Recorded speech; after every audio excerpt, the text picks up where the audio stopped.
नाताळच्या सुट्ट्यांमुळे नाशिकमध्ये पर्यटकांची मोठी गर्दी झाली आहे। रामकुंड परिसरात पर्यटक आणि भाविकांनी मोठी गर्दी केलेली पाहायला मिळते। या सगळ्याचा आढावा घेतला माझ्या सहकाऱ्यानं। मंदिरांचं शहर समजल्या जाणाऱ्या नाशिकमध्ये आता नवीन वर्षाच्या स्वागतासाठी भाविकांची गर्दी बघायला मिळते। खरं तर नाशिक जसं मंदिरांचं शहर आहे तसंच नाशिकच्या आसपास अनेक पर्यटक स्थळं आहेत, ज्यामुळे नवीन वर्षाचं स्वागत, देवदर्शन आणि त्यासोबतच निसर्गरम्य पर्यटन स्थळांवर देखील करण्याचा योग भाविकांसहित पर्यटक देखील साधताना बघायला मिळत आहेत। नाशिकच्या जवळपास त्र्यंबकेश्वर देवस्थान आहे, त्यासोबतच सप्तशृंगी वणीचा गड आहे आणि त्यासोबतच शिर्डीचं देवस्थान आहे।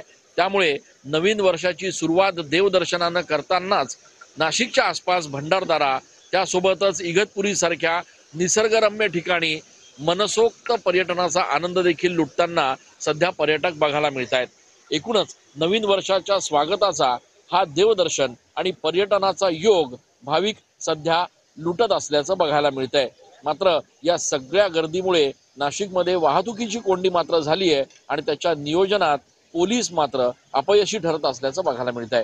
कॅमेरा पर्सन आकाश येवलेसह मी चंदन पूजा अधिकारी, TV9 मराठी।